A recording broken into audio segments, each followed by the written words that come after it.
it actually wasn't a danger. We can just let it lapse. And if they do confirm the order, the property owner can apply to a review board that has court-like powers. It's independent. So you see, all of that adheres to the rule of law. It protects us if there's a safety risk, but it adheres to the rule of law, and it's all done in the open. All that's changing is that now it doesn't have to be independently supervised, and it doesn't have to be in the open. It can be done in secrecy. Now, this is really important for you to hear. In Canada, because we're a liberal democracy, we realize if we give order-making power to some person or some body, we have to be able to see how it's being exercised.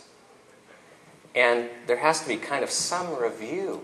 And so we've got what's called the Statutory Instruments Act, which provides that if somebody makes an order under an Act of Parliament, they've got to send the order to a clerk. And it's published in the Canada Gazette so everyone can look at it and go, oh, that's how this power is being exercised. It's out in the open. And then there's a committee that looks at each one of these tabled orders and just asks, does it unduly encroach upon the Bill of Rights or the Charter of Rights and Freedoms? And that way it acts as a check. But under this new Consumer Product Safety Act, for your protection, orders like ministerial orders ordering a recall or inspectors just taking control over the property, that's exempted from publication. It's exempted from the Statutory Instruments Act provisions. Does that make you feel safe? So we're undermining the rule of law. I mean, political philosophers would tell us one of the most dangerous things a society can do is allow the state to act arbitrarily, and not only are we doing that, but we've got a provision in there so it can be done without publicity, without scrutiny. And it really kind of raises the question is, does that make you feel safe? Now, let me tell you how it would play out for this company. Because we know Health Canada wanted every one of these sold for 13 years off the market. We know that because they demanded the company recall every one they've ever sold. Now, under the old law, what happened is Health Canada made this demand. The company got a legal opinion that said, there's just wrong in law. Like, if they have a problem, Health Canada can go to court. But Health Canada is not going to go to court because they'd be embarrassed, right? Like, could you imagine going in front of a judge and saying, I need an order to take this because it's got table rice in it off the market. So they haven't. But if there was a risk, they could. But now, here's what I would do if I was an inspector. I just sat down and I said, okay, I'm a Health Canada inspector. I know I want this product off the market. What would I do personally? And so what I would do is I would show up at the company at about 2 in the afternoon. Now, I would pick that time. I don't want to show up in the morning before all the managers show up.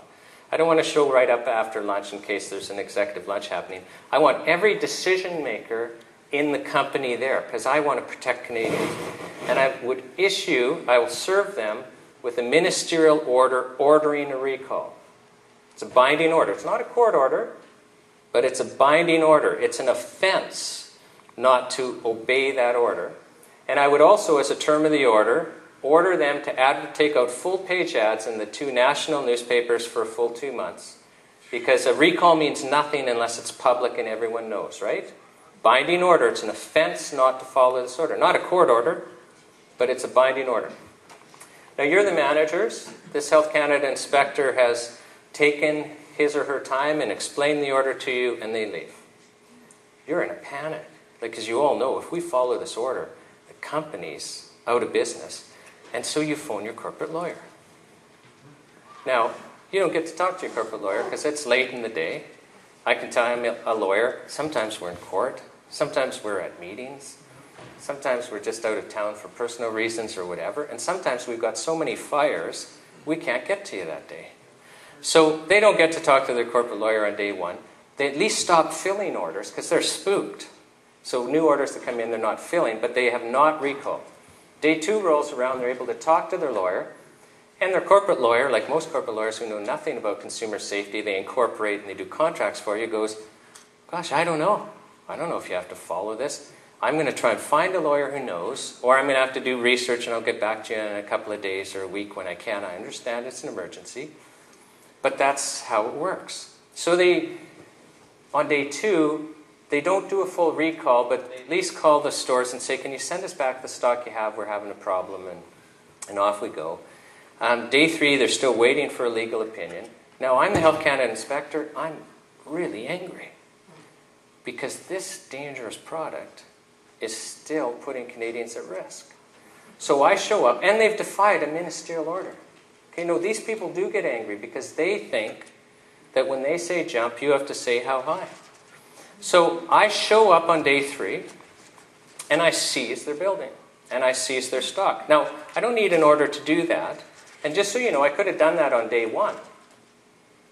But, I thought giving them a binding order would be good enough, and they'd comply. But they're not complying. I need to take control over this. I move their stock to a different location, even though I've changed the locks on their building, because I don't want to worry about them breaking in the middle of the night and taking their stock. And I can also charge them for my costs of moving the stock and storage, so it's not going to hurt Health Canada's budget or my pension plan. And I conduct the recall, because I can bill them for the recall. So now I'm running these full-page ads. Is this company going to survive? No.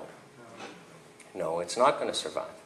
Now, I also, when I show up, I issue them a violation ticket with the single charge of not following the recall order on day 1 when I dropped it off. I ordered you to recall, you didn't, here's an administrative violation.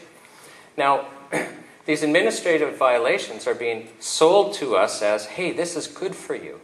Because if we go through court and charge you criminally, look at the fines. You can get $5 million fines and you can go to jail.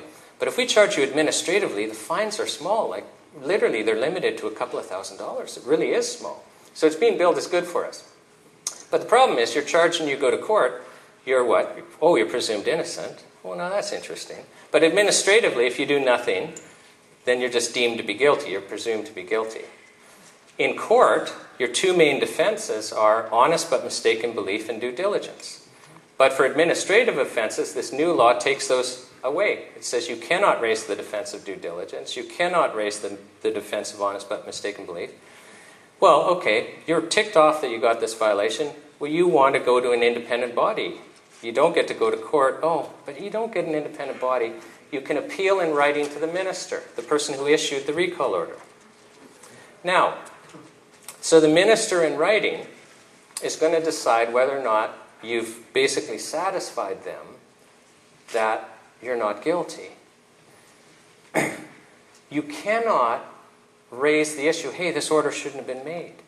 This order went too far. This order was stupid. No, the only issue is, did you violate the order? Oh, come on. That's the only issue. Oh, actually, I'm sorry. You can say the fine isn't in line with the published fine structure, but really, who cares about that? So now the minister is obviously going to find you guilty because you didn't follow the order, did you? But here's where the icing's on the cake. So guess who, if you've committed an administrative violation, who can decide to keep your property without asking a court if you can keep seized property? The minister. Do you see conflict of interest here? So the very person you have to satisfy you're not guilty knows, oh, if I find they're guilty, I can choose under this act to keep any seized property, and I don't have to go to court and ask for permission to keep it. So in that scenario, a court is never involved, and the state has now their building and their stock. Now, I'm also angry as an inspector, so I charge them criminally with not following the recall order on day 2 and 3. Because under this act, it makes it very clear every day you don't follow an order is a separate offense. But I don't just charge the company. This new law says every decision maker, so every manager, owner, anyone involved in not following the order, I can name. I don't even have to charge the company, and they're personally responsible. So I charge all the managers. I go to court. I convince the court this was reckless, this was dangerous, and I ask for multi-million-dollar fines, and the court, fines them each $1 million. Now, these people are all in their late 50s, the decision makers. Do you think, once you're bankrupted with court proceedings, at that age you can start over again? No. So what's their reward for this wonderful new law to protect us? They get to spend their old age in